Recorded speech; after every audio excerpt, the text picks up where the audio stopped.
es la anatomía del aparato sexual femenino, donde externamente se encuentran los labios mayores y menores, el introito vaginal, la apertura de la vagina, y la cavidad de la vagina con esta característica muy peculiar, como les mencioné, creo, o no, estas pliegues que son muy importantes, tanto para la cópula, para que encajen en cada uno de estos pliegues aquella parte del pene que no es, el pene no termina, sino el glande tiene una estructura como un capuchón, ¿verdad? Ese va a anclar en estos pliegues que tiene la vagina, importante. Por otro lado, estos pliegues de la vagina lo son también porque se amplía, permite que haya una amplitud en el parto y no tenga una estructura rígida que podría dañarse en el momento del parto, ¿no? Entonces, esta peculiaridad anatómica hace que esta cavidad se amplíe perfectamente en el momento del parto. El útero, que se proyecta con el hocico de Tenca o cuello uterino hacia la cavidad, e internamente la cavidad del útero, que está formada estructuralmente por fibras musculares lisas y una mucosa importante que nosotros la vamos a recordar. Las trompas, que son muy importantes, que como vemos en este lado, por ejemplo, vemos al ovario y es la trompa a través de estas fimbrias que la envuelve. Y esa envoltura es crucial e importante porque la va a hacer justamente sobre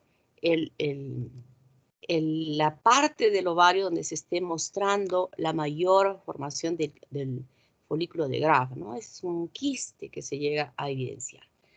Entonces, este esquema nos puede mostrar claramente que esta cavidad, que en realidad no es así abierta, porque cuando nosotros vemos casi está cerrada, porque la mucosa se pega con la otra, creo que hay una cavidad virtual que hace real, y es más, se hace mucho más real cuando se llega a exfoliar toda esta capa del endometrio, perdón, para que sea eliminada en la menstruación, ¿no? Pero en realidad es, digamos, no se ve así esta cavidad, ni siquiera durante la gestación, como vamos a ver más adelante cuando esté desarrollándose aquí dentro el embrión y luego el feto. Una pared muscular muy importante de fibras musculares lisas que se hipertrofian durante la gestación, ¿no? Se estiran, crecen, se ensanchan, se elongan, pero no hay una multiplicación de células, sino lo que hay ahí es una hipertrofia.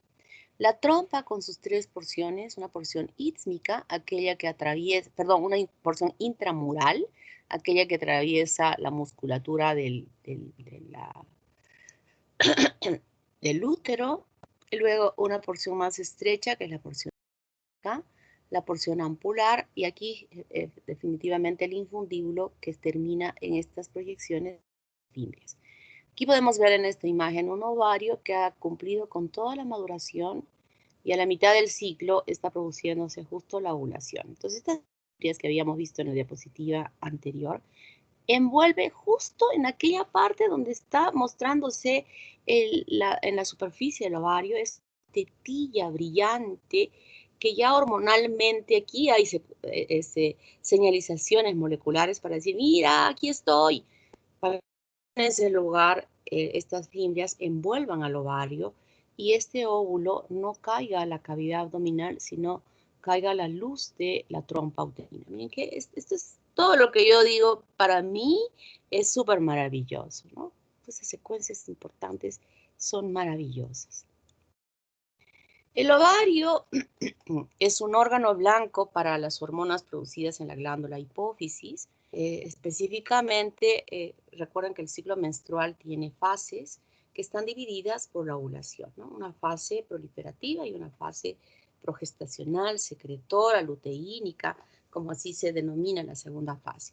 Y es en la primera que justamente cuando se ha producido la menstruación y esta deprivación hormonal de las cuatro FSH, LH, estrógenos y progesterona, van a hacer que se produzca la menstruación. Luego que se ha producido esta eliminación del endodermo, no, ¿qué estoy hablando? Endometrio, no sé por qué se me están viniendo los nombres de la piel.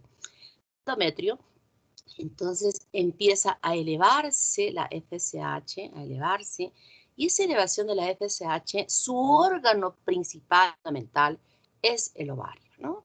Entonces, Entonces, este ovario que estuvo alojando a full folículos primordiales con los cuales las mujeres nacemos, con estos folículos, en este momento empiezan a madurar. Y en esta maduración folicular, que lo que va a provocar son cambios en las células que rodean al ovocito, las células foliculares. Cambios en relación a su morfología y a su multiplicación. Y van convirtiéndose en las células de la granulosa.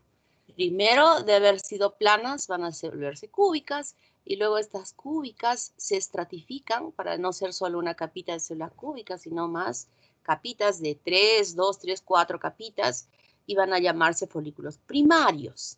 Luego, entre capitas de la granulosa, empiezan a formarse unos espacios que son, la aparición de estos espacios ya permiten que el folículo no se llame folículo primario, sino se llame folículo secundario.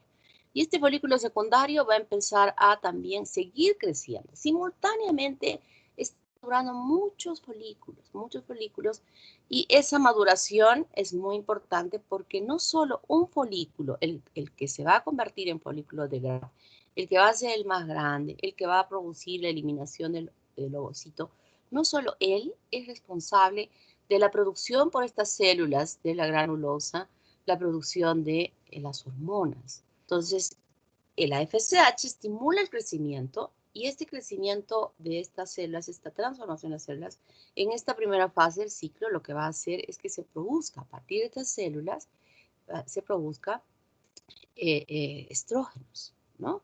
Y esos estrógenos tienen ahora sí otros órganos diana, como vamos a ver más adelante, ¿no? Nosotros vemos esta maduración de este folículo a un tamaño bastante grande, que este ya presenta todas las características de ser un folículo de Graf. Externamente a esta estratificación celular, encontramos a la teca interna, que está acá. Todo esto que está rosadito es la teca interna. Y lo que estamos viendo aquí de color blanco que rodea el folículo es la teca externa, ¿no?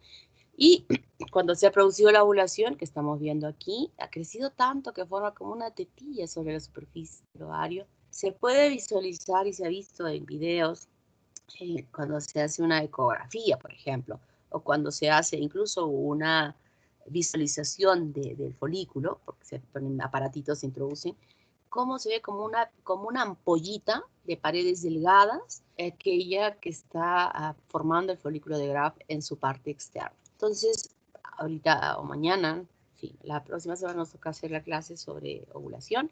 Se produce la eliminación del ovocito externamente. Cuando ha sucedido esto, todas estas células van a modificarse justamente porque ahora, para que se produzca esto, se ha elevado la LH, vamos a explicar luego. Y se produce una transformación con la formación del cuerpo amarillo. Tiene bien durante toda la segunda fase del ciclo menstrual. Si es que no ha habido anidación, si es que no ha habido fecundación, entonces este cuerpo amarillo se va a convertir en cuerpo albicans. Si es que ha habido fecundación, este cuerpo amarillo crece aún más, crece casi ocupando todo el ovario, enorme, grande, hasta el tercer mes de desarrollo dentro del útero. A partir del tercer mes, ya la placenta va a asumir el rol de producción de las hormonas y ya dejará de funcionar este cuerpo amarillo en la producción de las hormonas. Miren qué interesante. Entonces, ¿cuáles son las funciones del ovocito y las células de la granulosa? Aquí hay una conexión entre ambas. ¿Qué hace una frente a la otra y la otra qué hace para la otra? Entonces, las funciones de los ovocitos, que dependen de factores procedentes de las células que se han diferenciado por influjo hormonal de la FSH, van a hacer que mejore su metabolismo, que crezca, que se detenga. Hay una detención en la meiosis, en esta multiplicación que se está produciendo, y va a permitir que ese ovocito adquiera una mayor maduración, una mejor preparación el momento en que se produzca la ovulación y pueda ser eliminado, ¿no? Estas células que están rodeando al ovocito tienen esa responsabilidad. Y funciones de las células celulosa, que dependen de los factores proliferación, diferenciación, organización del folículo, expansión del cúmulo. El cúmulo es esta parte de células que alojan a el ovocito y que se proyecta al antro folicular. Entonces hay una relación entre ambas, una que hace que la otra funcione bien y viceversa, ¿no? Por eso es que permanentemente estas células están rodeando al ovocito, aun cuando se produce la ovulación, aun cuando ha sido ya depositado en la trompa de falopio, el ovocito no está libre, o sea, no está externamente rodeada solo de su membrana citoplasmática y de la zona pelúcida, no, sino que además está rodeada de una corona de células. Y esta corona de células en una fecundación normal van a tener que ser pasadas, atravesadas por los espermatozoides. O sea que el rol de estas células es muy importante en la protección interna de ese ovocito hasta que logre ser fecundado. Entonces, esta es la histología del ovario, donde hemos dicho que existen los folículos primordiales que están rodeados de células planas, todos. Evolucionan a ser primarios cuando estas capitas estratificadas de células cúbicas, ¿no? Y aquí ya no tenemos primarios, sino tenemos un folículo secundario que se ha formado aquí, un antro folicular, y este es el ovocito. El ovocito que ha sido cortado en un lado, por eso no se nos muestra el núcleo. Y el folículo de Graf es el que ha alcanzado el tamaño más grande. En esta cohorte de folículos que en ese ciclo empiezan a madurar, que son muchísimos, muchísimos, ellos empiezan a madurar en forma diferente en el tiempo por influencia de la FSH. Entonces, ¿qué quiero decir con esto? Muchos folículos han empezado a madurar cuando al inicio, o sea, el día primero del ciclo menstrual, ¿no? Por influjo de la FSH que se está produciendo en nivel de la hipófisis, empiezan, por decirles, a madurar 100. Al segundo día o al tercer o cuarto día, otros 100. Incluso habrán algunos folículos que empiezan a madurar algunas veces, faltando ya 3 o 4 días para la ovulación, ¿no? Entonces, es de que nos puede mostrar diferentes tamaños de los folículos que están empezando a madurar. Y aquel que está el mejor, el más grande, aparte de que está creciendo bien, produce una proteína que bloquea, que inhibe, ya más o menos faltando unos 4 días para ya producirse la ovulación, emite esta proteína, la libera, para evitar que los demás folículos sigan madurando. Como que dicen, ya, ustedes hasta acá, ahí nomás se quedan, ya no sigan creciendo. Yo voy a ser el único que va a crecer más, va a completar todo el tamaño y seré quien ovule, ¿no? Entonces, de esa manera nosotros observamos por alguna circunstancia un ovario, de repente de un accidente, algo, que tenemos un ovario de una persona joven, podemos visualizar diferentes, si ese ha estado en la primera fase, si esa mujer ha tenido accidente en la primera fase del ciclo menstrual, vamos a ver diversos folículos en diversos tamaños. Vuelvo a repetir, lo importante de este hecho no es que realmente nos sirva, claro que sirve, que muchos hayan madurado. Todos ellos tienen la responsabilidad de producir esta hormona, progesterona, o estrógenos en esta primera fase, mejor dicho, que van a producir ellos, y luego que se ha producido por la participación de una enzima que se llama aromatasa y que el sustrato inicial es colesterol, la síntesis de esta hormona, difunden hacia las células de la teca interna donde son almacenadas y donde son estas células van a verter el contenido a los capilares que se encuentran aquí en la teca interna. La teca externa simplemente como que circunscribe o protege el folículo. Allí no se produce nada, es simplemente como una cápsula muy, muy finita que envuelve a cada folículo, ¿no? Y aquí tenemos nosotros a este antro que contiene una serie de enzimas muy importantes, sobre todo en el proceso de la ovulación. Y tenemos aquí al óvulo, que tiene la función de ir eliminando unas glucoproteínas que van localizándose periféricamente y formar lo que va a ser la zona pelúcida, importantísima, que rodea al ovocito en el proceso de la fecundación. A mayor tamaño podemos visualizar aquí, fíjense, y todo esto es el cúmulo forus que se proyecta a esta cavidad. Entonces, cuando se produce la ovulación, todos los demás folículos, así aquel que pudo haber sido estimulado recién en el día 10 o el día 11 de esta primera fase del ciclo, y que ha cambiado esa capita de células planas a ser cúbicas, una sola capita cúbica, todos esos folículos que no lograron madurar para convertirse en folículos de Graf se convierten en folículos atrésicos. Entonces, por cada ciclo menstrual, si nosotros hacemos cada mes se debe eliminar un folículo, debe eliminarse un óvulo, ¿verdad? En un año son 12. En 10 años que estamos calculando que una mujer empieza a menstruar a los 10 años y termina a los 50, son 40 años que esta mujer menstrua. Entonces, lo normal es que en estos 10 años esta mujer ha podido ovular 480 óvulos, digamos 500, ya, para cerrar cifras. No estoy diciendo que sea así, no, 500. Cuando la mujer empieza en la pubertad, a iniciar la maduración de los folículos, son 400 folículos que empiezan a madurar. Fíjense, 400.000 a 400, saquen la cuenta, ¿cuántos folículos se han convertido en folículos atrésicos? Porque por eso dije hace un momentito, aún sea una sola capa de células cúbicas que se hayan formado, así sea una sola, ese folículo ya va a convertirse en atrésico. ¿Qué significa eso?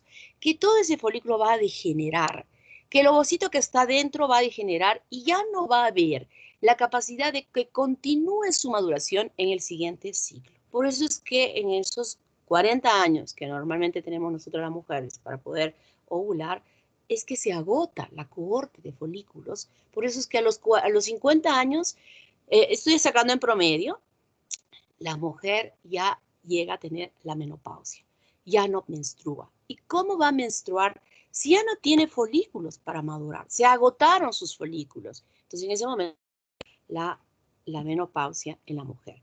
Y como no hay folículos, tampoco hay quien produzca hormonas. Por eso los estrógenos, la progesterona, la mujer que es menopáusica y ha descendido. Hay otras glándulas que pueden producir un poquito, la misma grasa. Las mujeres gordas producen grasa en sus células, producen estrógenos en sus células adiposas. Eso cuando una mujer tiene cáncer de mama, lo primero que tiene que hacer es bajar de peso, si no tiene la estimulación para que estas células puedan volver a formar, a poder volverse a formar cáncer si es que hay alguien que está induciendo esa formación, ¿no? Entonces, esa cantidad de estrógenos que se van produciendo hacen que una mujer realmente no tenga nada, cero estrógenos, si nosotros le dosamos después de la menopausia, ¿no? Pero lo que sí no va a haber son folículos para poder permitir una maduración y que pueda llegar a ovular.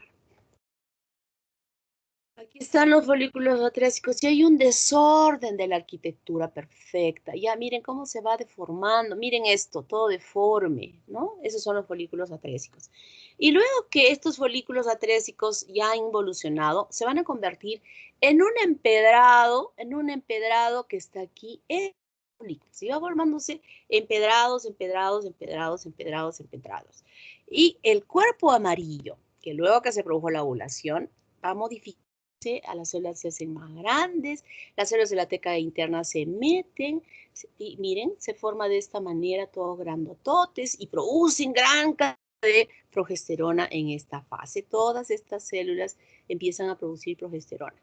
Y cuando no ha habido fecundación, esta gran masa que había dicho yo, que estaba grande, y si es que hay fecundación, eso todavía crece muchísimo más, que ocupa casi 2/3 partes del volumen del ovario. Pero cuando no hay fecundación, toda esta área enorme que había involuciona, se convierte en cuerpo amarillo y luego en una fina estría que ni siquiera es verificable. Cuando ustedes han visto en histología esta lámina, han visto diferentes tamaños de cuerpo amarillo, ¿verdad? Habían como unas nubes más grandes, otras más chiquititas, y hasta que desaparecieron completamente. En cambio, los folículos atrésicos se convierten en un muy fino que está entre los folículos que todavía pudiesen estar presentes. Trompa uterina, como habíamos dicho, hay una porción ísmica, ampolar, y aquí está el infundible con las fimbrias, ¿verdad? Es muy importante, yo lo han visto todos la semana pasada en la práctica, todos los componentes de la trompa uterina, que son fundamentalmente de acuerdo a la parte del ciclo menstrual, como está presente aquí las células, tanto secretoras como ciliadas, y estas células indiferenciadas que por influjo hormonal podrán diferenciarse tanto en células secretoras como en células ciliadas. Y en la luz de la trompa hay diferentes porciones, por ejemplo, esta es la intra al nivel del istmo, que casi es estrecho, pero aquí se proyectan desde la parte periférica como dedos que se introducen dentro de la luz y todas ellas están cubiertas por este epitelio. Externamente hay una fina capa muscular y muchos vasos sanguíneos que están viendo aquí microscópicamente, pero también se evidencian cuando nosotros observamos en la macroscopía de esta parte de la trompa, y que es muy grave cuando hay una implantación anormal aquí dentro de la luz de la trompa, que allí las células del gameto, luego que se ha llegado a unir con el otro gameto y forman el huevo, y no puede jugar para que puedan crecer. Entonces se rompe las paredes y produciendo hemorragias graves que hay que saber diagnosticar a tiempo para evitar la muerte de la mujer cuando se ha producido esto. Ya más adelante, con más conocimiento, veremos cuáles son esas causas. Y el útero que tiene capas importantes. Para nosotros lo que más me interesa que ustedes recuerden es que hay una capa funcional y una capa basal, y esta es la capa muscular, ¿no? De fibras musculares lisas, dispuestas en diferentes direcciones que van a permitir en el crecimiento justamente como la formación de una bolsa dilatada, ¿no? Hay distribuciones de esta musculatura en forma oblicua que justamente ellas van a permitir que se produzca este crecimiento de esta manera. Y la capa funcional, que va a ser modificada tanto en la fase proliferativa como en la fase secretora, que también esta semana lo están viendo en sus prácticas, cómo se modifica por los diferentes influjos hormonales en la primera fase y en la segunda fase. En la fase proliferativa, glándulas tubulares, sin secreción, con un epitelio cilíndrico, etcétera, etcétera. Ustedes han encontrado diferencias, bueno, los que van a hacer hoy día clases, 10 diferencias entre en un endometrio en la fase proliferativa y otro endometrio en la fase secretora. La fase secretora con unas glándulas, mayor número de glándulas que alojan en su luz secreciones con un epitelio diferente de ser cúbico alto, que será responsable de producir todas estas secreciones que luego, cuando se ha producido la anidación, van a ser utilizadas por las células del huevo para nutrirse. Fíjense, no es que estuvieron ahí, ¿por qué botan tantas secreciones, estas células en esa fase? No, están preparándose porque saben que si es que ha habido fecundación y luego va a haber implantación y luego se van a meter dentro de esta mucosa, estas secreciones van a ser las que inicialmente van a nutrir a ese huevo cuando empiece a desarrollarse tan pequeñito dentro de este endometrio. Así es que todo está planificado, perfectamente bien planificado para poder mantener viable ese huevo que posteriormente será implantado dentro de la cavidad del útero. Miren las glándulas tortuosas, células cúbicas. Y entonces, la fase de la menstruación. No ha habido fecundación, el cerebro no detecta una hormona que se produce a nivel del cerebro, no detecta la gonorfina coriónica producida por la diferenciación celular de estas células que se han unido, y entonces hay un descenso de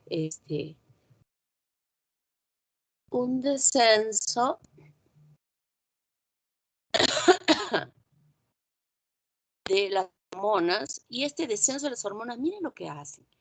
Primero, ese descenso va a ser detectado por en realidad por todos los tejidos, y específicamente aquí en el endometrio, que estuvo todo preparadito, todo perfecto para anidar a un producto formado. Y como no hay esto, empieza a suceder algo muy especial. Yo siempre lo considero súper especial esta situación. ¿Por qué?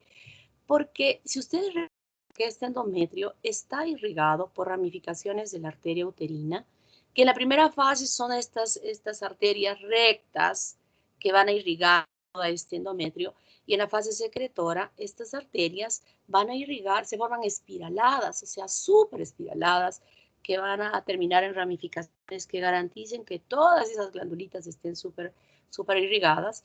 Sin embargo, a partir de esa arteria uterina va a haber una ramificación muy especial. Muchas que van a estar irrigando esta porción de la capa funcional del endometrio y otras que van a estar irrigando la capa basal, donde hay glándulas en la capa basal. Y aquí lo podemos ver claramente. Miren, miren estas, aquí son dos láminas. Estas glandulitas que están aquí, perfectas, no afectadas. Aquí está ahí una arteria, miren.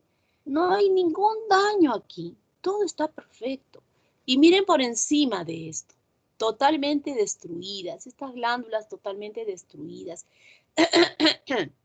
que van a esfacelarse, que van a eliminarse hacia el exterior con el sangrado, con la menstruación. Fíjense, ¿por qué si esa deprivación hormonal que se está produciendo no está, esa disminución de hormonas es a nivel general de la circulación general, o sea, de todas, la detección de que ha habido una baja de hormonas y que nosotros lo detectamos en el laboratorio queriendo evaluar la concentración de estas hormonas, detectamos que están bajas. ¿Y dónde las detectamos? En sangre, que se ha sacado del brazo.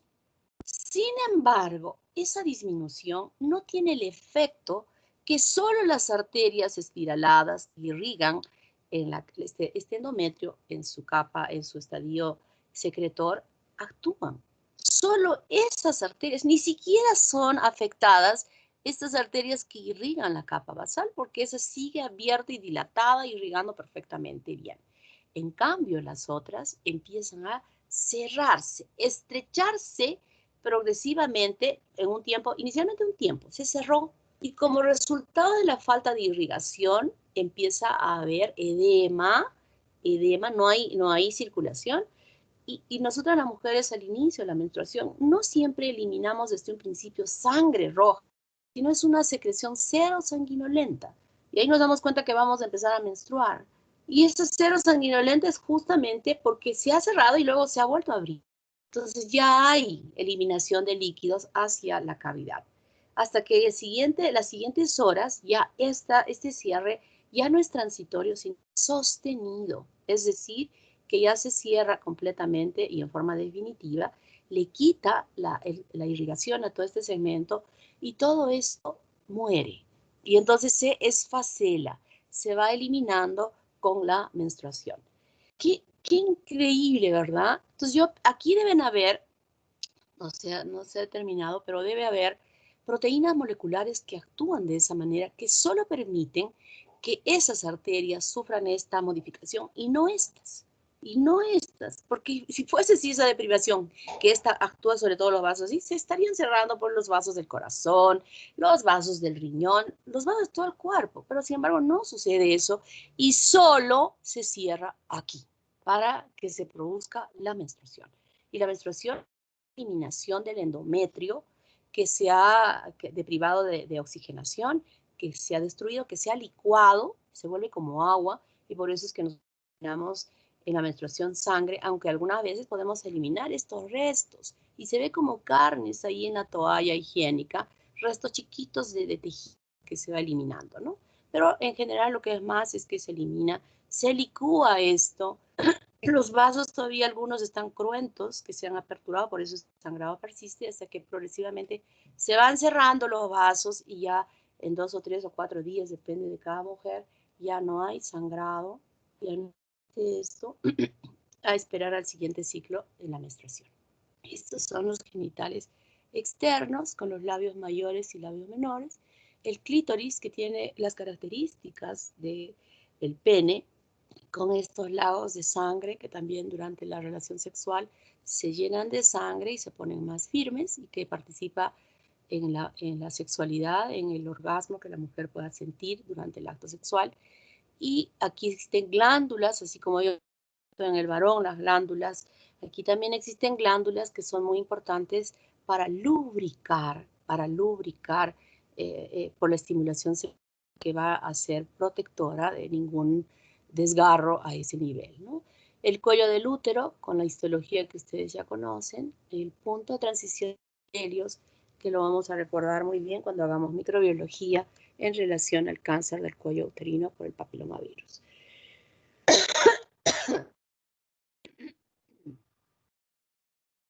¿Cuáles son los cambios hormonales en el ciclo menstrual? Esto es lo importante. Quiero que lo entendamos bien porque esto va a ser muy importante para todo lo que vamos a hablar después. Este es el ciclo menstrual, que dura usualmente 28 días. Pero yo ahorita hago una encuesta con todas las niñas que están ahí sentaditas escuchando la clase y yo les pregunto, les aseguro que ni siquiera el 20% tienen ciclos menstruales de 28 días. Algunas tendrán 26, otros 28, 30, 31, 35. Y ni siquiera son regulares en ese tiempo. ¿Qué significa? ¿Que todos los ciclos son 30, 30, 30? No, porque un ciclo serán 30, el otro serán 31, 32, el otro 35. O sea, son irregulares. Pero lo que sabemos y estudiamos, siempre decimos que los ciclos deben ser de 28 días. Este ciclo menstrual está dividido aquí por la mitad en el momento de la ovulación. Aquí está, en esta imagen podemos ver a la ovulación.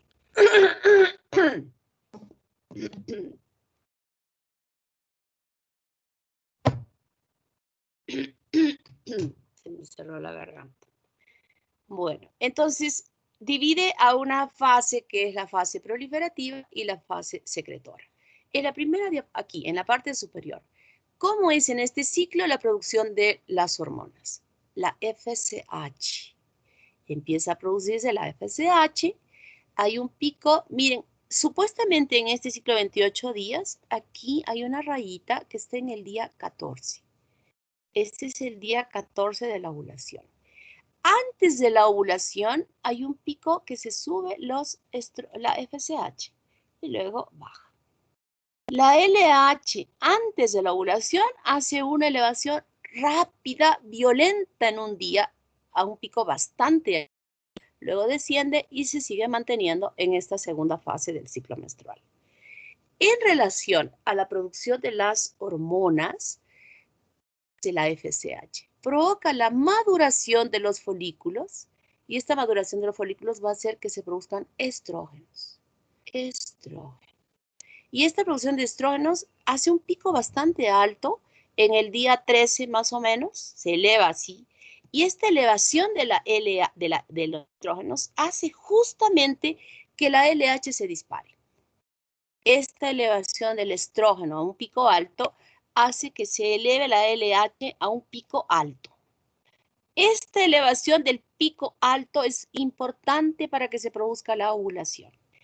Luego de que se ha producido este estrógeno alto, empieza a descender, o sea, no quiero decir que en la segunda fase del ciclo menstrual no exista, existe, pero lo que existe en mayor cantidad es la progesterona, que en la primera fase no había quien la produzca, porque quien la produce es el cuerpo amarillo, y aquí empieza ya a ver estas mismas células foliculares, empiezan a producir, pero por acción de la LH que está sostenida, se eleva enormemente la producción de progesterona. ¿Quién produce esto? Aquí vemos. Maduración de los folículos, producción de estrógeno, elevación de estrógeno, LH, se produce la ovulación. Lo que queda del folículo de Graf se va modificando en las células que son las que van a producir progesterona, ¿no? Fíjense, produce una buena cantidad de progesterona. No ha habido fecundación. Las hormonas caen. El estrógeno, la progesterona, cae la FSH y la LH. Ese descenso, ¿qué cambios se van a producir a nivel de la mucosa del endometrio? Me voy acá.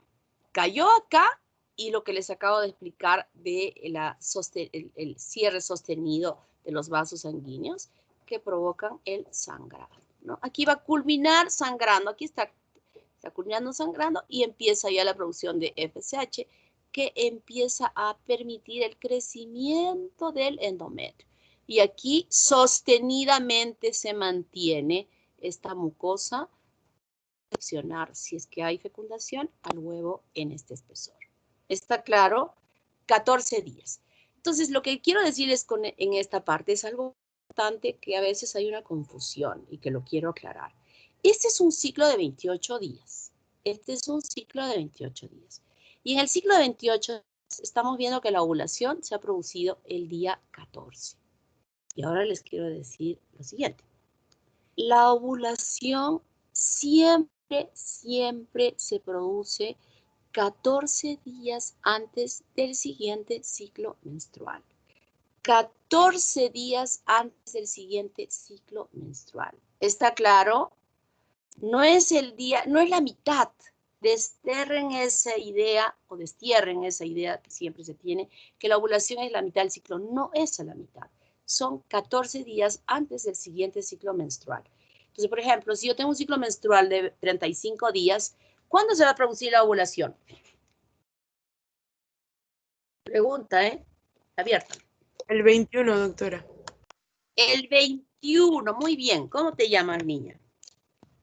Milagros Martínez. Milagros, muy bien, Milagros.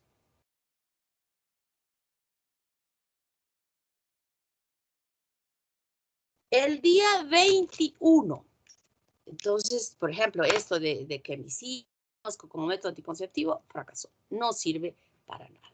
¿Ya? Punta hasta aquí. ¿Alguna preguntita? A ver, voy a un ratito.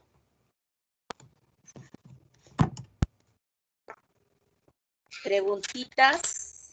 ¿Hay alguna preguntita? Doctora.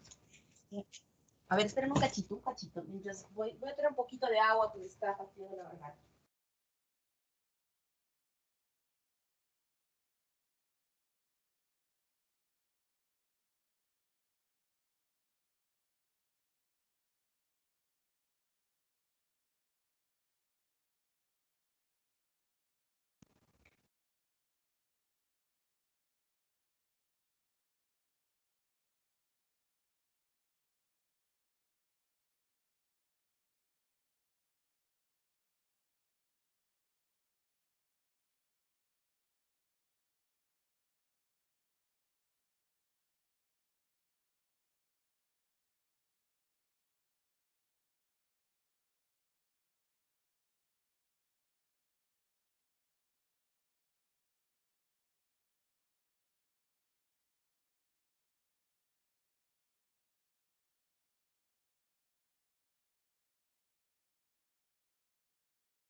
Niños, ¿están allí? Sí, Sí, doctora. Se cortó un ratito, Sí, ¿no? doctora.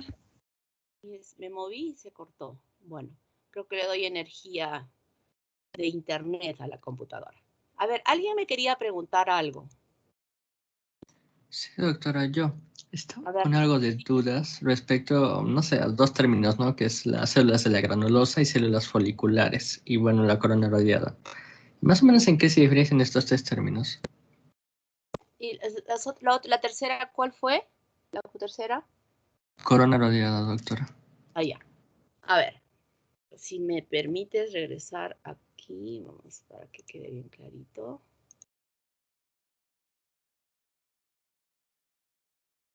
Ay, ya, no había, sí había. Acá. Ya. Esta es la corona radiante. doctora, disculpe, no está compartiendo pantalla. Oh. Y tampoco se está grabando, ¿no? ¿O sí? Sí, Sí, sí, está está grabando. grabando, doctora. Sí, está grabando, doctora.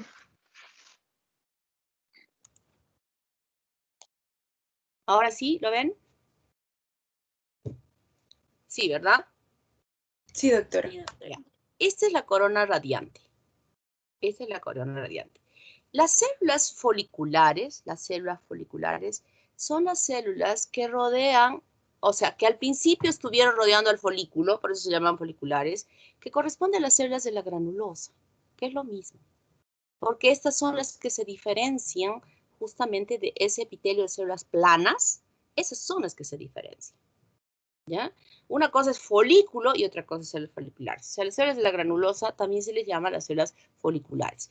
Y la corona radiante son estas células foliculares o de la granulosa que rodean específicamente al ovocito y que se proyecta a la luz del antro. Y cuando se produce la ovulación, se elimina todo esto. Todo esto. O sea, no se expulsa solo el ovocito con su zona pelúcida, sino es rodeada con todo esto, que es parte muy importante en el proceso de la fecundación. Porque la fecundación tiene varias fases y una de ellas primero es atravesar justo esta capa que va a permitirle al espermatozoide poder penetrar dentro del ovocito. ¿Está claro? Muy bien. Sí, Entonces doctora, gracias. ahora nos vemos para acá. Entonces ahora vamos a hacer otro repaso. Todo lo que estoy hablando es repaso, ¿verdad? Repasos y repasos. Ya. Es la gametogénesis y la embriogénesis. En la gametogénesis, primero vamos a ver cómo se dividen o se forman las células sexuales masculinas, que ya hemos hecho todo un repaso de todo ello aquí, que no necesito repetir.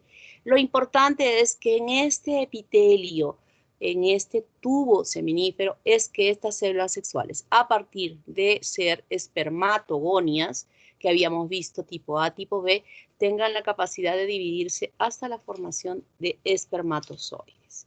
Y aquí un recuerdo de todos ellos. Las espermatogonias, ¿cuántas fases tiene la espermatogénesis? Tiene 3 fases. Espermatocitogénesis, meiosis y espermiogénesis, ¿verdad? Y en la espermatocitogénesis es aquella división que se va a producir desde espermatogonia hasta espermatocito primario, Y estas son divisiones mitóticas, es decir, que cada división que va formándose va a seguir manteniendo el número de cromosomas totales de 46 cromosomas, ¿verdad? Entonces, estos 46 cromosomas que logra tener el espermatocito primario a través de todas las 7 divisiones que se producen, empieza la segunda fase, que es la meiosis. Y el resultado de la meiosis fundamentalmente es que este núcleo de 46 cromosomas, al dividirse, cada célula no mantenga los 46 cromosomas, sino reduzca a la mitad. 23 cromosomas, 23 cromosomas. Y luego es la meiosis 1 y luego viene la meiosis 2, que yo se los había dicho aquella vez. Como resultado de esta división, lo que se van a formar van a ser los espermatocitos secundarios, ¿verdad? Y a partir de esta división de los espermatocitos secundarios en la segunda meiosis o meiosis 2, ya no es realmente no se debería llamar meiosis, ¿no? Porque no está en su división, cada célula hija no va a tener la mitad de cromosomas, sino manteniendo el mismo número de cromosomas. Por eso se llama ecuacional, porque está manteniendo igualmente los 23 cromosomas. Y a partir de esta célula que se ha dividido en esta segunda meiosis, va a dar lugar a la formación de las espermátides. Y estas espermátides, que tienen diferente morfología, permitirá que llegue en su maduración la formación de los espermatozoides, ¿no?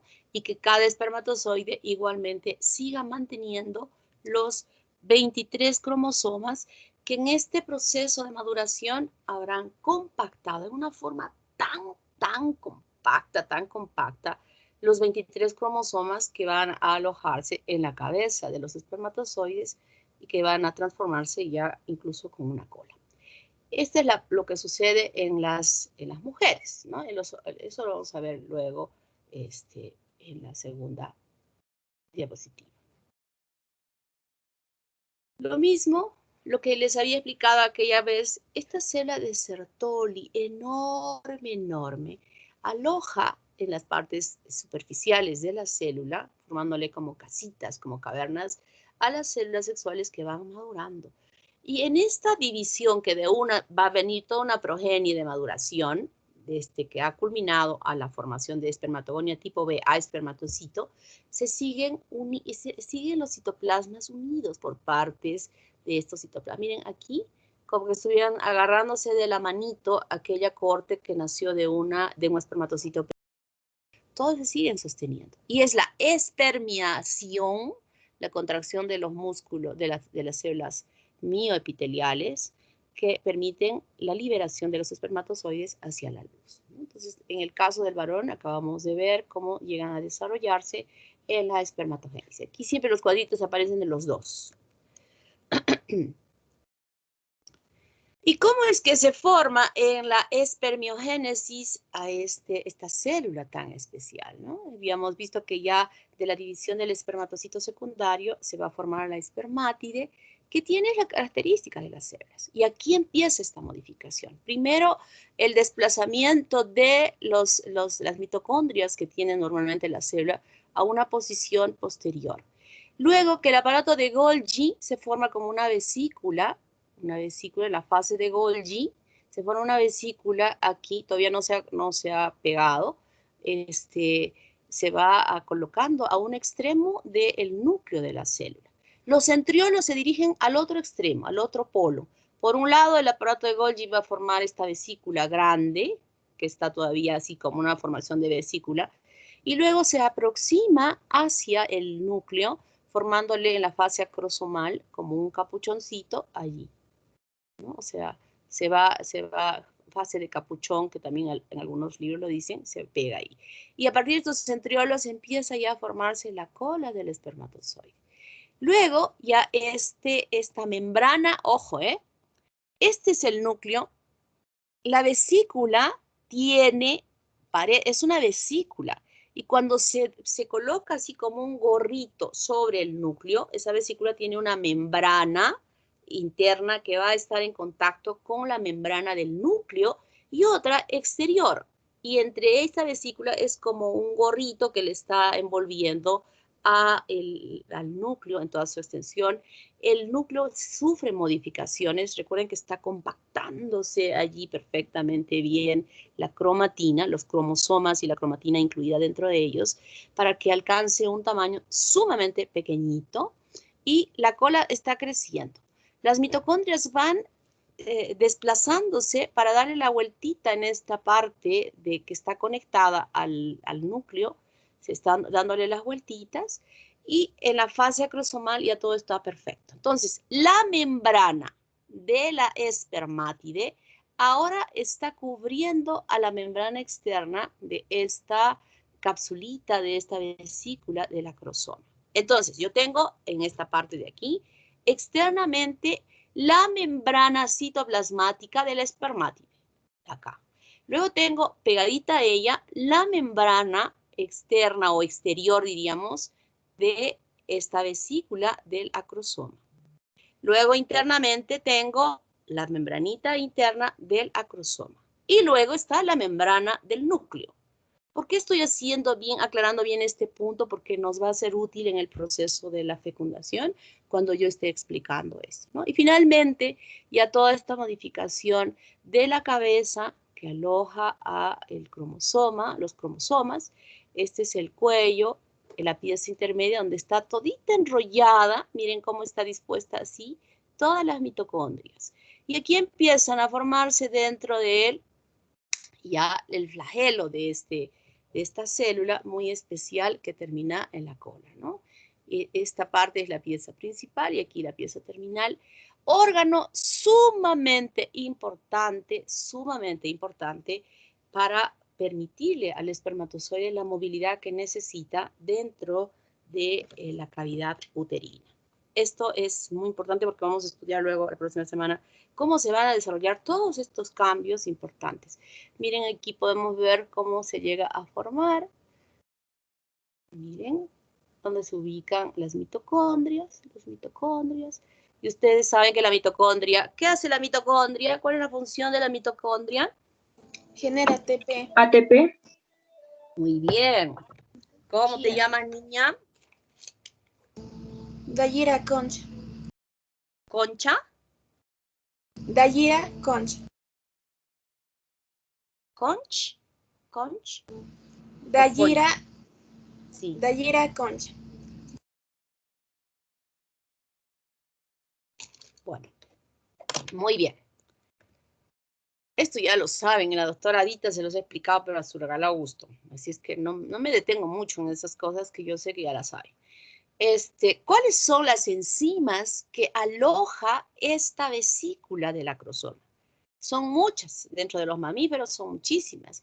Proteinasa ácida, arilaminidasa, colagenasa, fosfolipasa C, glucuronidasa, neuraminidasa, crosina, arilsulfatasa, esterasa, beta-galactosidasa, hialuronidasa, proacrosina. Miren cuántas enzimas tienen los mamíferos. Nosotros tenemos muchas de ellas también que van a cumplir un rol importantísimo. Estas enzimas que se encuentran aquí en esta vesícula que envuelve el más distal del espermatozoide, van a servir para romper paredes hasta que ese espermatozoide pueda ingresar en el citoplasma de la célula, como vamos a ver la próxima semana también. La ovogénesis. Ahora nos va a interesar este lado de la mujer. Nacemos con folículos, pero a diferencia del varón, no alojamos ovogonias. Las ovogonias que se han formado, porque igual también tenemos células sexuales inmaduras, que se llaman ovogonias, con las cuales se llegan a formar embrionariamente en esa gónada diferenciada a ser ovario, están allí dentro de nuestro cuerpo, nosotras mujercitas, cuando hemos sido formadas en el útero de nuestra madre. Y cuando este crecimiento se ha ido dando dentro del útero de la madre, en la octava semana, en el octavo mes ya de formación, no semana, octavo mes, ya todos nuestros folículos ya no alojan a folículos, a ovogonias, ya no las alojan a ovogonias. Todas las se han diferenciado en su maduración, se han diferenciado a ovocitos primarios y que se han detenido porque supuestamente esto se va madurando y va creciendo y se han detenido en profase. O sea, hasta allí ha llegado la maduración y así nacemos con estos folículos primordiales que están alojando a ovocitos primarios en profase. Y así estamos desde que nacemos hasta la pubertad. Y en esa pubertad, como ya acabo de explicar, es una secuencia de una cohorte que va madurando ciclo a ciclo hasta que se agota. Y cuando se inicia esa maduración del folículo, prosigue la maduración, la evolución a la maduración de ese ovocito. Va madurando, va madurando. Y es justamente, se produce, sigue creciendo, y en esa maduración va a producirse un ovocito secundario, en este folículo que está creciendo, y va formando la primera división meiótica con la producción de un cuerpo polar y un núcleo que aloja perfectamente bien, o un ovocito que está perfectamente bien conformado, ¿no? Y inicia el siguiente periodo, inicia inmediatamente. Pero, o sea, la segunda división meiótica la inicia. Pero solo puede culminarse ya hasta que se forme el segundo cuerpo polar como resultado de la segunda división meiótica, solo cuando la cabecita del espermatozoide está ingresando dentro del citoplasma de esa célula. O sea, si no, no hay esa posibilidad. O sea, queda hasta ese punto. Todos esos folículos están madurando hasta ese punto. Y se culmina ya completamente la segunda división meiótica, dando como resultado el segundo cuerpo polar y el ovocito perfecto con un núcleo perfecto, siempre y cuando esa célula del ovocito ha recepcionado o ha permitido el ingreso de un espermatozoide.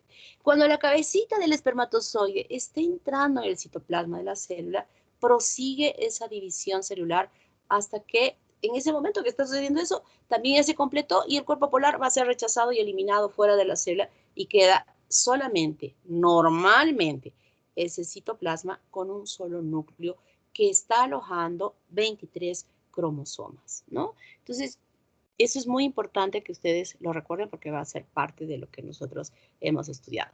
Todo esto de aquí lo saben re bien, así es que no me voy a detener a poder leer, explicarles porque ya lo saben. Solamente quiero recordarles que también se los han enseñado en biología celular, que en estas divisiones celulares pues pueden haber problemas de disyunción, alteraciones de disyunción, dando como resultado anormalidades, ¿no? Dando como resultado anormalidades. Esto, por ejemplo, está normal, perfecto. Pero aquí, por ejemplo, no ha habido disyunción y estos van a ir vacíos, núcleos sin cromosomas. Otros que se llevan el doble. Entonces ya unido a uno que tiene 23, ya se puede imaginar qué resultado genético puede traducirse y en consecuencia producir anormalidades, ¿no? Entonces esto también ya lo han estudiado, ya no quiero recordarles. Ustedes lo van a leer porque de hecho, eso sí, yo se los voy a preguntar. Entonces, el aparato reproductor femenino cumple un rol importantísimo en el proceso de la fecundación. Un rol sumamente importante. ¿Por qué? Porque va a participar tanto en aportar la célula para ser fecundada como alojar a ese producto dentro de esta cavidad uterina, en el crecimiento de él dentro de esta cavidad. Entonces, en la ovulación, que era la expulsión del ovocito rodeado de la corona radiante hacia esta cavidad, por modificaciones enzimáticas a este nivel, que lo voy a explicar la próxima semana, es atrapada por las fimbrias y después la fecundación se produce aquí. Ese espermatozoide que ha sido depositado aquí en la vagina de la mujer, y que habíamos visto que se había preparado perfectamente en el epidídimo, perfectamente bien en el epidídimo, y que ha sido depositado allí por la acción del conducto deferente, por esa contracción firme de un músculo tremendamente grueso, fortalecido, que permite el depósito del semen aquí. Cuando se ha depositado allí, la vagina normalmente en la mujer, por la presencia de unos bacilos que se llaman bacilos de Döderlein, normalmente hacen que el pH de esa vagina sea ácido. Y este pH ácido, ya asumo que ya han leído espermatograma, ¿verdad? Porque eso se los voy a preguntar también, creo que se los dije en la otra clase. Quiero que lean cuáles son los valores normales del espermatograma. Entonces, ese espermatograma tiene un pH alcalino. Es un pH ideal para la protección del espermatozoide. Entonces, cuando es depositada en esta vagina, si no hubiera este semen, que ya hemos dicho cuáles son los componentes de ese semen producidas por las glándulas, como que protegen al espermatozoide al producirse inicialmente una coagulación de ese semen en la vagina. Y eso les decía, en el espermatograma nosotros evaluamos, por eso tomamos la muestra en el laboratorio, y en el laboratorio apenas el paciente, bueno, quien vamos a evaluar, ha depositado el semen en ese frasco, nos lo lleva al laboratorio, y nosotros empezamos a contabilizar, ponemos un timer para ver en cuánto tiempo después de que se ha eliminado el semen, eso se ha vuelto una gelatina firme. Movemos nosotros el frasquito y vamos moviendo el frasquito hasta que cuando movemos el frasquito ya es como que se hubiera solidificado la gelatina, ¿no? Los 2 centímetros cúbicos o los 3 centímetros vamos moviendo y está duro. ¿Cuánto tiempo ha pasado desde que estuvo líquido a que se volvió duro? Luego evaluamos cuánto tiempo se pone duro y luego evaluamos en cuánto tiempo ya se vuelve líquido. Entonces, esos son valores importantes que se deben conocer. Entonces, todos aquellos espermatozoides, miren, en el momento de la eyaculación se depositan más o menos como 300 millones de espermatozoides en esa vagina. Es una cantidad enorme de espermatozoides. Entonces, aquellos espermatozoides que han podido estar en la parte periférica del coágulo, definitivamente pues van a estar expuestos a la acidez de la vagina y de hecho que van a fallecer, ¿no? Van a fallecer, van a ser eliminados, ya no van a ser viables. Y luego de que se vuelve a licuar, nuevamente los espermatozoides empiezan a moverse, a movilizarse y empiezan a ingresar por este cuello del útero, dentro de la vagina. Pero como que en este momento el espermatozoide está todavía medio aletargado, medio tontito, porque ha sido cubierto externamente en su membrana citoplasmática que rodea a esta célula por todas aquellas sustancias que se tienen, por todas estas sustancias que se tienen aportadas por estas glándulas. Es como que le hubieran echado un baño de pintura sobre todo su cuerpo. Entonces, ese baño de pintura como que lo está ensegando, como que su cola la tiene un poco firme, ¿no? Entonces, en este trayecto que está aquí, tanto cuando se ha vuelto a licuar como cuando ya empiezan a ingresar más incluso aquí, sucede un hecho importante que se llama capacitación e hiperactivación. Se limpia la cara, se limpia de todas estas secreciones que estuvo teniendo el espermatozoide sobre su superficie, que le van a dejar mucho más ágil y móvil dentro de esta cavidad. Y esta capacitación y activación le va a permitir al espermatozoide desplazarse con mayor facilidad dentro de la cavidad uterina, ya sea dirigiéndose por esta trompa, los más vivos, ¿no? Los más vivos se vienen acá porque resulta que se han dado cuenta que de este lado es que se ha producido la ovulación. Y otros medios tontines que se van a meter por este tubo y se van a ir en caldo porque no hay ningún ovocito allí en ese otro lado. Entonces, van restándose en todo este trayecto, van restándose espermatozoides de esta cantidad tan grande que ha sido depositada en la vagina, ya van diezmándose pues millones se van diezmando.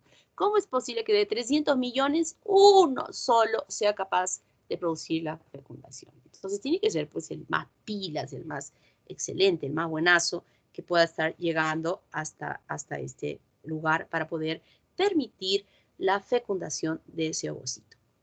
Entonces, ratifico lo que mencioné en la clase pasada. El espermatozoide se prepara todo perfectamente, bien, para este momento. Y la velocidad de cada espermatozoide es de 2 a 3 milímetros por minuto. Para el tamaño de esa célula tan chiquitita, es pues una velocidad increíblemente. Por eso les decía, esa preparación no es cualquier preparación. Si ustedes extrapolen, extrapolen, ¿qué significa 2 a 3 milímetros por minuto para el tamaño de esa célula?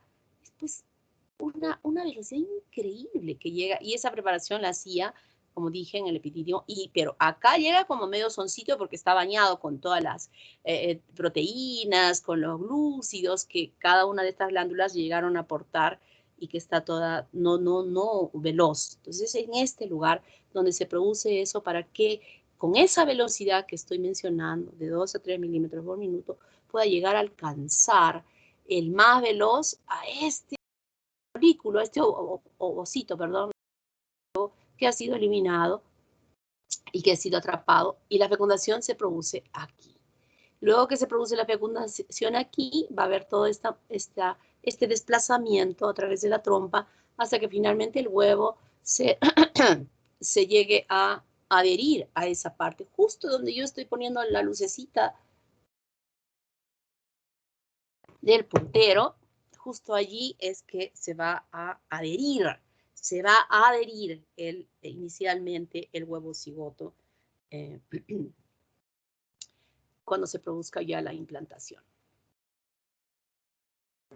Esto ya lo hemos estudiado, creo que muy bien explicado, de cómo se producen las hormonas, cómo se produce esta maduración de los folículos, la importancia de que muchos se lleguen a producir, muchos folículos se lleguen a madurar, porque no bastaría la producción de un solo folículo, aún siendo el folículo de Graf, no bastaría alcanzar la concentración necesaria para que haya una concentración necesaria de estrógenos que pueda cumplir un rol importante. Ojo, esta glándula, no solamente, esta hormona de los estrógenos producidos por estos folículos, no solamente actúan sobre el endometrio. Ojo, no solamente actúan allí, no solamente están relacionadas a acciones en el aparato genital femenino. No, no. Esta hormona actúa también en la trompa uterina, con esas modificaciones que hemos dicho de diferenciación, ya sea célula secretora o célula ciliada, también al movimiento mismo de esta musculatura que se encuentra lisa, que se encuentra rodeando al tubo, a la trompa de falopio, que actúa no solamente sobre el endometrio, actúa sobre la musculatura de ese útero. El útero también sufre contracciones que pueden facilitar al espermatozoide en su desplazamiento hacia la parte interna, hacia las trompas, justo en ese momento en que se está produciendo la ovulación. Esto no va a encontrar el espermatozoide, por ejemplo, si hay una relación que no sea en este tiempo donde se está produciendo la ovulación. O sea, son movimientos diferentes. Y en el caso de nosotras, las mujeres, obviamente, estos estrógenos y estas hormonas actúan todas las células de nuestro cuerpo, son sus células diana. Todas. El estrógeno es necesario para la captación de calcio y que los huesos no estén osteoporóticos. El estrógeno es importante para que no haya atrofia muscular, que nuestros músculos estén perfectos, que nuestra musculatura de la pelvis pélvica, del diafragma pélvico, esté perfecto, sea un buen músculo, y que no lamentablemente cuando se produce la menopausia, este músculo se vuelve flácido, porque no hay tono muscular, ya no está bien, y las mujeres tienen incontinencia urinaria, y las mujeres tienen, puede haber prolapso genital incluso. Nuestros músculos ya no son buenos, ya no tienen buen tono. Nuestros vasos sanguíneos ya no funcionan bien. Hay mayor incidencia de problemas cardíacos, de infartos en las mujeres menopáusicas que en las no menopáusicas, porque el endotelio vascular es perfectamente protegida por la concentración de estas hormonas. Y cuando estoy hablando de endotelio, ya estoy hablando pues de todo el cuerpo, porque en todo nuestro cuerpo hay una irrigación por vasos sanguíneos que todos ellos tienen endotelio. Y una degeneración importante de ese endotelio se produce por ausencia de la hormona. Entonces, son hormonas importantes que están funcionando para todo el cuerpo. Riesgo de muchas patologías en las mujeres cuando ya no tienen hormonas, muchísimas enfermedades. Pero cuando se ha producido la menopausia y ya no hay nada de esto, felizmente, como dije, la grasita que tenemos en nuestros rollitos puede producir estrógenos y puede ser que no necesitemos de un aporte de suplir la hormona que ya no la tenemos, que a veces no es buena, sobre todo cuando hay antecedentes de cáncer en la familia. Una mujer menopáusica no debe recurrir al uso de estas hormonas porque es de un riesgo muy alto el que pueda inducir a la formación de tumores, ¿no? Entonces el médico, el ginecólogo tiene que hacer una muy buena historia clínica, investigar perfectamente bien. No por hacerle sentir bien a la mujer va a tener que matarla. Me estoy refiriendo a que pueda desarrollar un cáncer, ¿no? Entonces, con una buena historia bien hecha, podrá en algunos casos que a veces las mujeres no pueden tolerar la menopausia porque les duele la cabeza, tienen angustia, ansiedad, tienen una serie de cuadros que se van presentando que a veces no los pueden tolerar, ¿no? Pero yo me pregunto y me respondo, ¿acaso las abuelitas de antes usaban hormonas estas para poder controlar? Casi el 100% de esas mujeres no usaban nada, les llegaba la menopausia y ya le pasaba la menopausia, ¿no? Pero hoy en día, pues las mujeres quieren sentirse bien, aún de viejitas, entonces recurren al uso de hormonas que de verdad hay que hacer un buen análisis para administrar o no administrar estas hormonas suplementarias en el caso de la menopausia, ¿no? Entonces, nosotras necesitamos, para un buen funcionamiento orgánico, de la producción de todas estas hormonas y que hagan que nuestro organismo funcione muy bien. Entonces, llegamos al punto de la ovulación. Ya hemos dicho que 14 días antes de la siguiente menstruación es que se produce la ovulación. ¿Qué sucede? En una de las gráficas que yo mostré, mencioné que en la primera fase del ciclo menstrual se producía la FSH y esta a su vez producía por parte de los folículos, ¿no? Entonces vimos que los estrógenos empezaban a elevarse y un aumento del estrógeno permitía que se dispare la LH.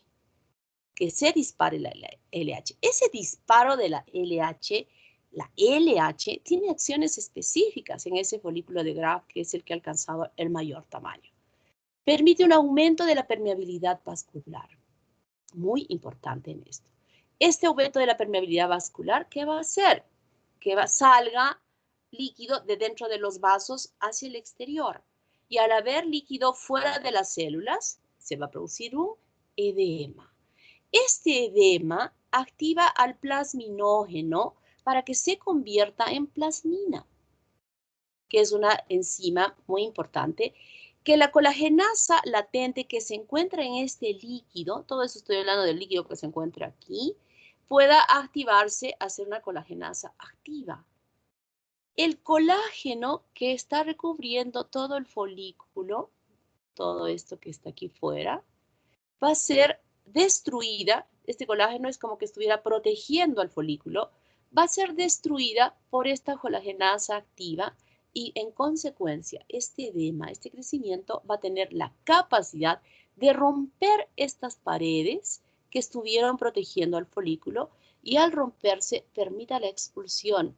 Ya les he dicho que este crecimiento bien grande, que supuestamente al principio estaba más profundo, con el crecimiento va aproximándose a la parte periférica del ovario y finalmente se observa sobre la superficie del ovario como una tetilla translúcida, así translúcida, que está haciendo relieve sobre la superficie del ovario.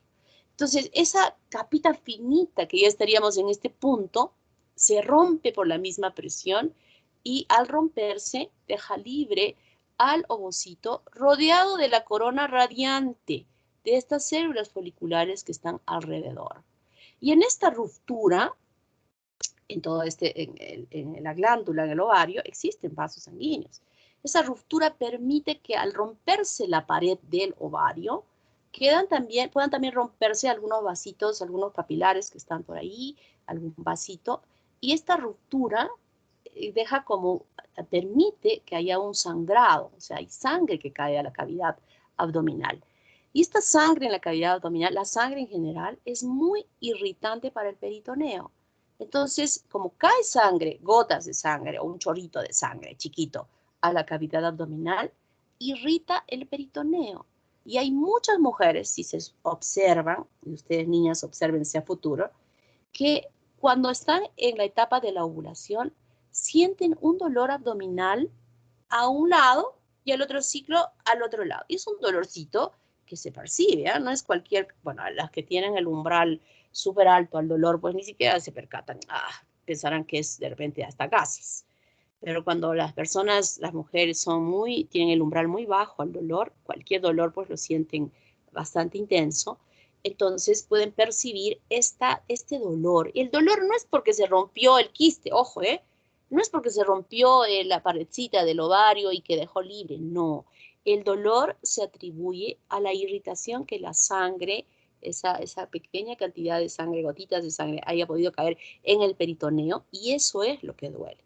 Van a percibirse de esa manera. Entonces, este proceso de la ovulación se desarrolla, inicia justo el pico máximo, es como que vamos a irnos al día 14. El día 14 va a suceder esto, la ruptura del folículo. Entonces, el día 13 es que se elevó la LH enormemente. El día 12 es que alcanzó el pico máximo el estrógeno.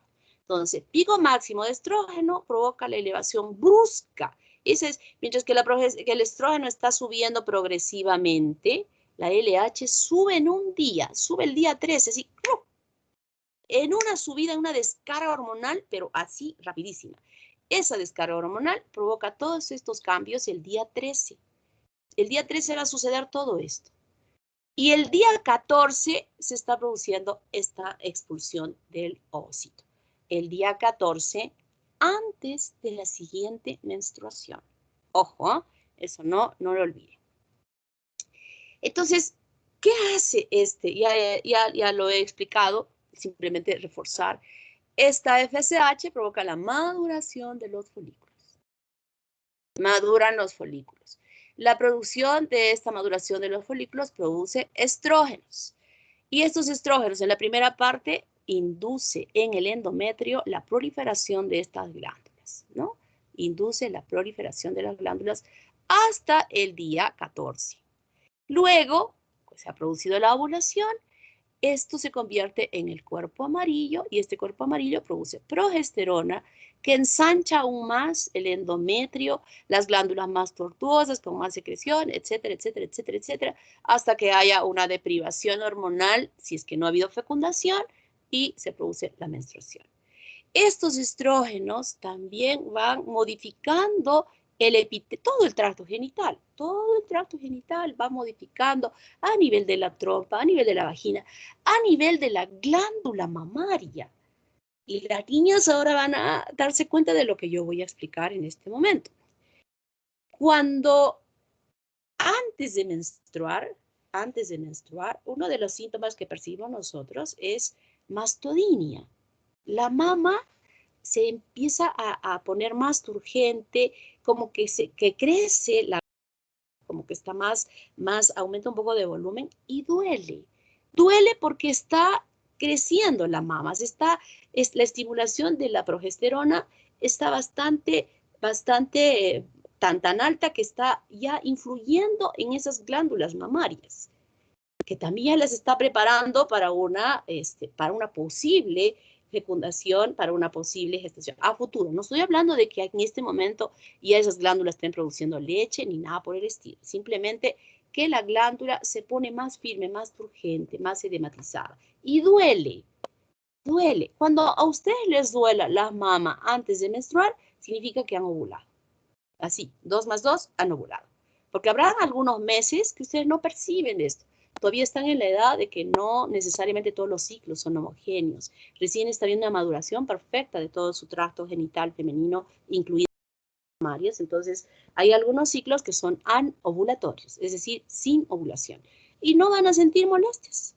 Algunos meses no van a sentir una molestia. Ese mes no hubo ovulación. Pero cuando hay esta molestia, sí.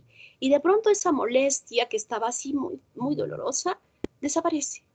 Y a los 2 días empiezan a menstruar. Y entonces, en la primera fase, no hay estos cambios que sí se observan en la segunda fase en relación a la mama. Dice que las mujeres, cuando estamos en esta fase de ovulación, nos ponemos más bonitas. Nos ponemos, el brillo de nuestros ojos es diferente, la piel se hace más bonita. O sea, hormonalmente y con señales moleculares nos hacemos más, diríamos, preparándonos para que pudiésemos tener relación para fecundar. O sea, nos volvemos más, ¿cómo se llama esa palabrita? A ver, ¿quién me sopla? Más atractivas, más bonitas en el aspecto de atracción sexual para el varón, en esta etapa en que va a producirse la ovulación. En cambio, el varón, en ellos no vemos nada de esos cambios, porque ellos permanentemente pueden tener la capacidad de llegar a fecundar, ¿no? Pero nosotras las mujeres hay todos estos cambios, y así como estoy nombrando de todos estos cambios en estos órganos relacionados a sexuales, he dicho que todas las células de nuestro organismo son células diana, órganos diana, para un funcionamiento perfecto por la producción de estas. Y aquí está lo mismo, ¿no? En relación a la maduración del folículo y cómo estas van a actuar sobre la maduración del endometrio en todo este ciclo. Entonces,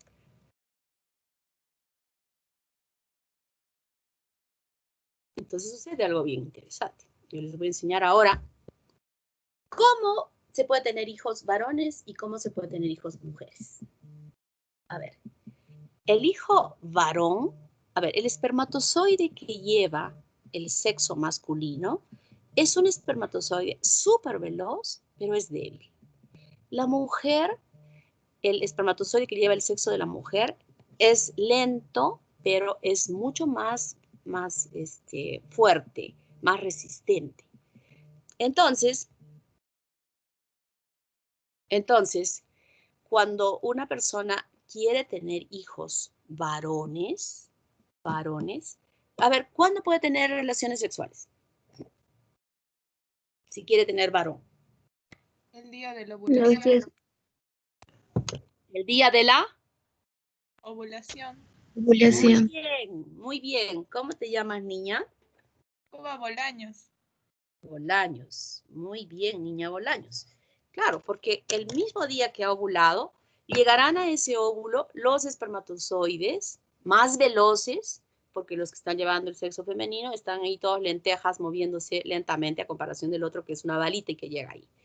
Y entonces cuando uno quiere tener una hija mujer, tiene relaciones antes de la ovulación, porque los que llevaban la sexualidad masculina, o sea, un día antes, ¿no? ¿Por cuánto tiempo vive el óvulo?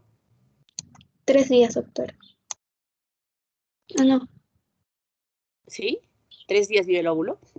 No, el esperma, perdón, doctora, vive 3 días. El 24 espermatozoide vive hasta Sí. 3 días. ¿Y el óvulo? 24 Un horas. día. 24 horas. horas. 24 horas, doctora. 24 horas. A ver, ¿quién me dijo 24 horas? Rojas Tito. La primera niña que se confundió, ¿cómo se llamaba? Aragón Silva, doctora. Ya, bien. Entonces, esto es bien interesante. Y no les digo que no sirva, les digo que sirve, porque yo he programado a mi segundo hijo para que sea varón, así, estudiando mi ciclo menstrual bien estudiado. Y ahora sucede que hay que estudiar bien. Y vamos a hablar un poquitín sobre las técnicas de cómo evitar el embarazo. Cómo evitar, solo 5 minutitos más. Que es importante, y se los digo que es importante porque hace muchos años una niña que estaba llevando microbiología, llevó microbiología y estaba embarazada. Entonces yo era tutora en ese tiempo y organizamos un baby shower bien bonito, le regalamos de todo a la niña, le compramos todo. Y luego al siguiente semestre, y el susodicho era un compañero de ella. Y al siguiente semestre la veo en embriología. Y le digo, oye, ¿tú no llevaste embriología? No, doctora, porque si hubiera llevado no me hubiera embarazado. Entonces, yo les comento de esto. Las técnicas, y bueno, les recuerdo a esta niña y me da tanta pena porque ella falleció cuando estaba haciendo el internado. Fue muy triste, me dolió mucho, me duele mucho cuando a veces muere alguien, como hace poquito me enteré que murió otra chica que ha terminado la carrera hace poco también. O sea, ustedes son parte ya de mí cuando les enseño. Y lo siento con mucho dolor, con mucha pena cuando fallecen. Esta niña que les estoy hablando se suicidó, se tiró del puente, este bendito puente que está matando a mucha gente que decide morir. Muy triste. Dejó 2 niños. Siempre la recuerdo. Muy inteligente, muy buena estudiante. Buenísima era esta chica.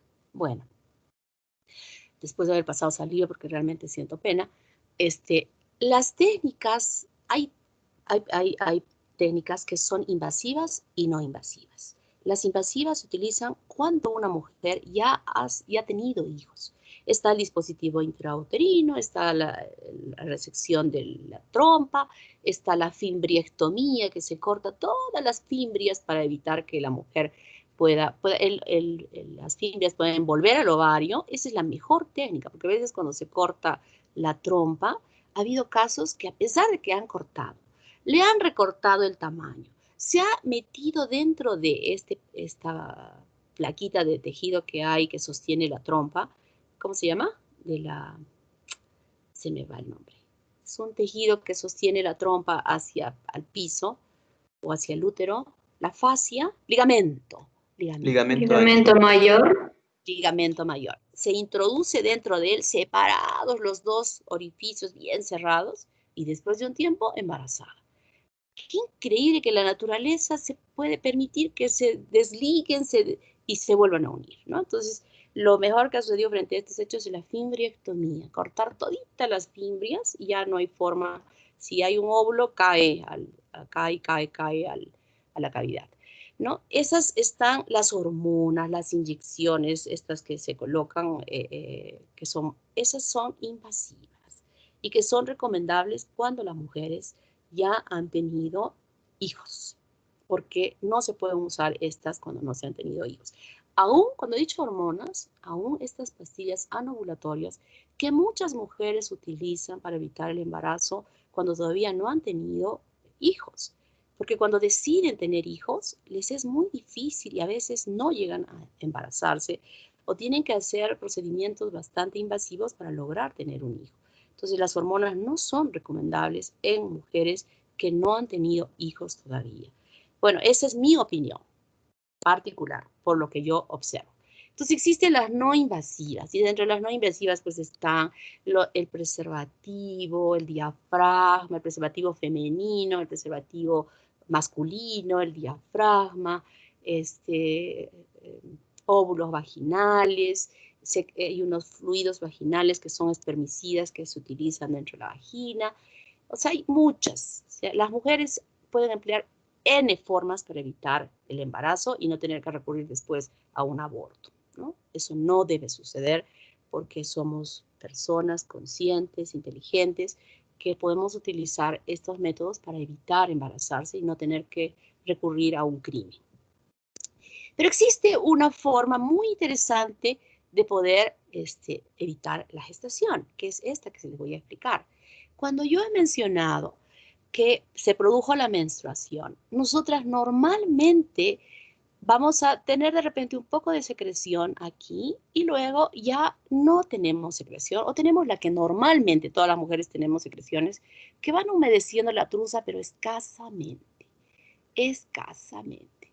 Y luego de pronto en el día 10 ya no está tan escasa la secreción, ha habido un poquito, se está humedeciendo un poco más la truza, pero hay un día, que es el día 13, que de pronto hay una cantidad de secreción que eliminamos, que muchas veces nos obliga a tener que ir al baño, porque, o sea, cuando nosotros tenemos estos descensos de sangre por la menstruación, lo percibimos, o sea, sentimos estos descensos.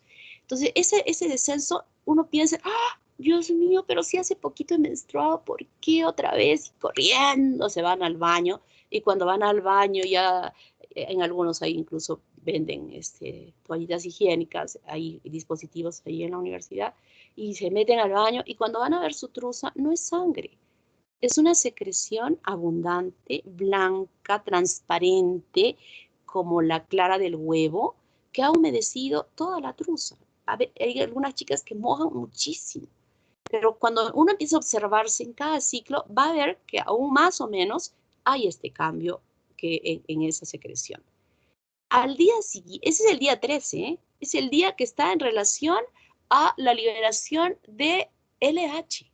Es ahí donde se produjo la LH en una cantidad tan grande que ha provocado este cambio a nivel de la producción de las secreciones por estas glándulas. Al día siguiente de ese pico máximo de secreción es la ovulación. Es la ovulación. Y si se observan bien, van a percibir ese dolorcito ahí en un lado o otro lado de la pelvis por esta irritación de la sangre. Luego que se ha producido esto, uy, no había sido, ya tranquilas porque no había menstruado. Entonces, a los días siguientes va descendiendo y desciende esa secreción y ya no hay. Hasta que nuevamente empieza a haber una secreción cero sanguinolenta, que es el aviso de que se va a producir la menstruación. Entonces, esto, como ya dije al principio, hay chicas que tienen ciclos de 28 días que son poquísimas. Otras pueden ser de 35, 31. Es muy difícil, si yo he dicho que la ovulación es 14 días antes de la siguiente menstruación, utilizar esto para decir, bueno, yo sé cuándo ovulo y va a ser tal fecha, si es que no se conoce bien cada una su cuerpo. Cuando uno conoce bien su cuerpo, y desde ahora que todavía no tienen hijos, siempre las técnicas que son invasivas no son buenas. Las hormonas alteran completamente las hormonas de todo nuestro cuerpo. El dispositivo intrauterino es algo extraño dentro de ese útero que puede provocar infecciones, puede provocar sangrados, etcétera, etcétera. Pero cuando uno conoce bien su cuerpo, bien lo estudia, anota en su cuadernito, va conociendo bien, puede usar estas técnicas que son buenas y que usar además como un preservativo y que se hacen bien las cosas. Pero tengo que saber bien cuándo realmente ovulo, mes a mes. ¿Cuándo ovulo? ¿Cuándo ovulo? ¿Cuándo ovulo? Y van a poder darse cuenta, y se suma eso todavía, toman temperatura basal, el moco mismo este que estoy diciendo, eso de que estiro bien el moquito, si se rompe, si no se rompe, eso no es bien, muy real, que digamos, porque de pronto estiro muy fuerte y se rompió, o no, ese no. Lo que es mejor es detectar esta mayor humedad que se produce en la ovulación, o el día previo a la ovulación, ¿no? Eso es muy importante. Empiecen a observarse. Entonces, después de saber exactamente cuándo ovulo bien, yo puedo decidir tener el hijo que quiera. Si quiero tener un hijo varón, tendré relaciones el día que sé que voy a ovular. Y si quiero tener mujer, poder tener relaciones de repente 3 días antes del día que sé que voy a ovular. Y así tomo la decisión de que sea varón o mujer. Y les digo que esto es bien, si se hace bien, bien hecho, bien con un conocimiento perfecto de tiempo antes. No voy a decir, ay, voy a querer tener un varón y recién empiezo a observarme 3 meses antes. Olvídense, esta es observación de meses para que tengan resultado de que realmente puedan tener un hijo, ¿no? Y entonces, ¿cuándo es que tengo que tener relaciones? Ya independientemente de no tener hijos, desde el momento en que empiezan a percibir la humedad, preferible no tener relaciones. Y luego, después de que se produjo esa ovulación, que ya la percibimos tanto también, para mayor garantía, porque podría ser que no he tomado bien en nota, unos 5 días más, o sea, mejor no tener ni siquiera con preservativos, ¿eh? Porque los preservativos no son el 100% seguros. El preservativo solo alcanza un 40% y depende de la marca y depende de dónde lo compré para que el látex esté perfecto y no se haya resecado. O sea que nada que ver. Entonces, por aquí puede ser con preservativos, por aquí puede ser preservativos. Entonces, libremente, tranquilamente, puede ser por estos periodos previos o después de la menstruación, ¿no? Con más seguridad. Obviamente, yo siempre voy a decir abstinencia, abstinencia. Pero yo estoy viendo la cara de toditos ustedes, de toditos. Se han sonreído y algunos están riendo. Si yo les digo, a ver, si los estaría viendo, yo estoy segura que están riendo. Pero nadie puede, es un poco difícil en estos tiempos. Las hormonas creo que están medias revueltas, no puede existir eso. Entonces hay que prever, porque no hay ningún derecho a llegar a un punto de asesinar. Ojo, es un asesinato. La vida empieza en el momento de la fecundación. Cuando el espermatozoide y el óvulo, esos núcleos se han unido y han formado una sola célula, un huevo, ese momento empieza la vida. Así es que mi pastillita del día siguiente puede ser un abortivo y estás matando. ¿Está claro? Es así. Algunos dicen que no, es así. Así es que yo me molesto cuando veo esta gente, estas mujeres que andan protestando en la calle a favor del aborto, en esto, que por qué es su cuerpo, etcétera, etcétera. Es su cuerpo. Nadie discute que es su cuerpo, pero esa vida no es su cuerpo. Es así, es su cuerpo, que se quiten el útero, que se quiten los ovarios, que se quiten las trompas, que se quiten lo que sea para que no tengan hijos. Pero esa vida ya no es de ella. Esa vida es una vida independiente que se ha formado por un óvulo y un espermatozoide. La mitad de eso fue antes de que se fecundase. Entonces, que se quiten, hagan lo que quieran con su cuerpo, pero no contra esa vida que se formó en ese momento de unión de esas dos células. Entonces, para evitar este tipo de cosas, observarse bien, conocer su cuerpo bien, apuntar bien, todo perfecto y usar técnicas que no sean invasivas, si es que desean tener relaciones sexuales. ¿Alguna pregunta, niños? Yo, doctora, tengo una pregunta. Bueno, dos. Como mencionó en lo de la fimbrectomía, dice que pues el ovocito del óvulo cae a la cavidad abdominal. La primera pregunta es, ¿cómo es eliminado o pues cómo sale de ahí? Y dos es, ¿se corre o sea, hay la probabilidad de que pueda haber un embarazo ectópico? En la cavidad abdominal. En la cavidad abdominal. Sí, doctora. ¿Sí? Ya, a ver. Primera pregunta, el ovocito que ha caído, el óvulo que ha caído en la cavidad peritoneal se licúa. ¿Cuánto tiempo vive esa célula? 24 horas. O sea que 24 horas se volvió líquido y ya no pasa nada. En segundo lugar, para que haya fecundación, necesita ese espacio, esa área que se tiene en la trompa, tiene que suceder allí esa fecundación, normalmente, ¿no? Porque ya vamos a ver, ustedes me van a hablar de las fecundaciones in vitro cuando hagan su seminario en sus grupos de práctica. Normalmente es allí donde tiene que suceder. En segundo lugar, el hecho de que haya caído afuera, porque ha caído, el espermatozoide no va a poder fecundarlo fuera de la cavidad peritoneal. Aunque hay el reporte de un caso de una fecundación en la cavidad abdominal, con un crecimiento del producto. O sea, hay un reporte de un caso que tuvieron que hacerle fue una cosa muy especial, porque recuerden que la placenta, cuando estudiamos placenta, se adhiere y carcome el tejido para obtener sangre de esos lugares y poder irrigar al producto. Entonces fue una cirugía, cuando se hizo el diagnóstico, pues tuvo que hacerse una cirugía abdominal para poder retirar esto con mucho riesgo a sangrado, pero hay el reporte de un caso. Pero ustedes también recordarán una película que no me acuerdo cómo se llama esta. Junior, ¿lo han visto? Con Schwarzenegger, que Schwarzenegger se embaraza, siendo hombre, se embaraza y le hacen una implantación justo en la cavidad abdominal y tiene su producto, su hijo.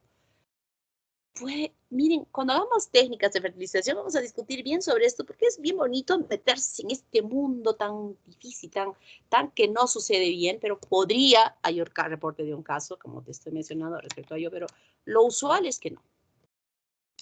El 100, el 99.9999999, no. Por ahí un 0.0, lejos, sería el reporte de este caso que yo he leído con el riesgo que le dije, pero felizmente el resultado fue positivo. Pero no es lo usual, ¿no? No es lo usual. Entonces la fimbrectomía, al cortar todas esas fibras, ya no hay quien envuelva al ovario. Entonces no cae a la cavidad, sino va a caer hacia afuera. Y ese es la mejor, diríamos, el mejor resultado que se ha tenido para hacer este tipo, pero no es usual que lo hagan, porque acuérdate que es cortar todo ese borde y cauterizar todo el borde de esa trompa en el infundíbulo para que no pueda envolver al ovario que pudiera estar presentando una ovulación. Gracias, doctora. Doctora, disculpe, en caso de una histerectomía parcial, es decir, donde solo se cortase una de las trompas, pero la otra, digamos, la dejasen ahí, ¿la mujer podría quedar embarazada o habría alguna posibilidad? Puede quedar embarazada. Mira, se ha visto casos que, por ejemplo, aquí ha habido un quiste enorme, ¿no? Que ha comprometido a la glándula y le tuvieron que sacar todo este ovario. Y en este otro lado tuvo un embarazo ectópico. Tuvieron que romper la trompa, sacarle la trompa porque tuvo un embarazo ectópico. Entonces a la señora le dicen, lo sentimos, pero usted no va a poder tener hijos porque tiene un ovario de un lado y una trompa del otro lado y va a ser imposible. Y pasado un tiempo, la señora se le suspende la menstruación porque ella sigue menstruando, tiene un ovario que está funcionando, se le suspende y cuando va a hacerse la evaluación de las gonadotrofinas es positiva. Y entonces, ¿qué ha sucedido? Miren, la naturaleza es tan sabia que esta trompa de este lado se ha dado la vueltita para este lado cuando fue justo la época de la ovulación. Es una transmisión, una regulación hormonal nerviosa que justamente en ese momento la trompita se sintió atraída a darse la vueltita hasta aquí, pese a que acuérdense de estos ligamentos, no sé qué pasó ahí, todo ahí adentro se volvió loco.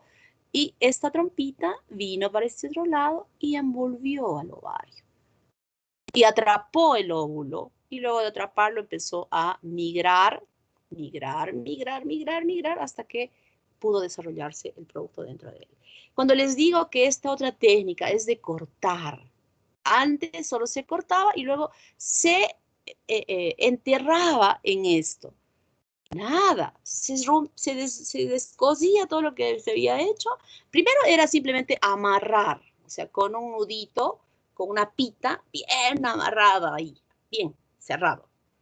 Después vieron que no, que había que cortar y meter, igualito. Luego decían, vamos a cortar un pedazo acá y otro pedazo acá. Ups. Y luego, esto lo vamos a enterrar. Y también, por eso es que ahora se tomó la decisión de hacer esta fimbrectomía. Pero también les digo, pues que no siempre, ¿no? Hay casos excepcionales que a esta persona que le hicieron esto no tuvo, ¿no? Que a veces en la vida suceden tantas cosas que tienen hijos y de pronto por un accidente murieron sus 3 hijos, pero ella ya se había hecho la ligadura de trompas. Entonces tiene que recurrir a hacer microcirugías para nuevamente recanalizar esta vía, porque la mujer quiere tener un hijo, está en posibilidades de tener un hijo, porque todo está bien, excepto que se hizo la ligadura con 3 hijos, ¿no? Y en un accidente murieron los 3.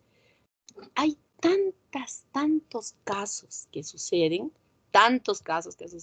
que de verdad este es un mundo muy lindo que ayuda a aquellas personas que desean tener hijos y que los apoyan, ¿no? Ustedes van a lucirse en sus diferentes grupos cuando hagan este seminario de técnicas de fertilización.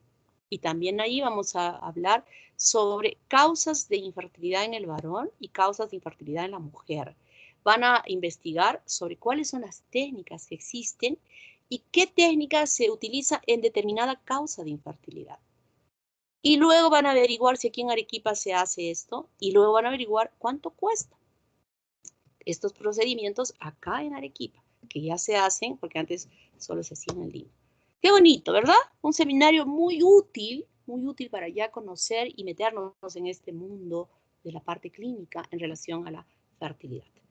Ese es un seminario que ya ustedes, voy a hablar con sus profesores de práctica para que ya empiecen a formar los grupos y puedan ustedes ya estar preparando. Ese es un seminario, eso lo hacemos en la última semana de clases prácticas. Ahí les estoy hablando ya desde ahora. Ya pueden ir organizándose en sus grupos, ya quienes van a hacer. Yo voy a proponer a los profesores que formen sus grupos por afinidad. Entonces ya pueden ustedes ya ir investigando porque van a exponer su seminario sobre esto, que es un tema muy bonito y que ustedes ya van a encontrar, le van a dar mayor gusto a querer estudiar la embriología, ¿no? Cuando sepan que sucede esto y cómo pueden ayudar a esa persona a que pueda tener ese hijo. Ahora sí, no hay preguntas, nos podemos ir. Uy, nos hemos pasado 2 horas, qué horror. Y no se mueven, y yo tampoco.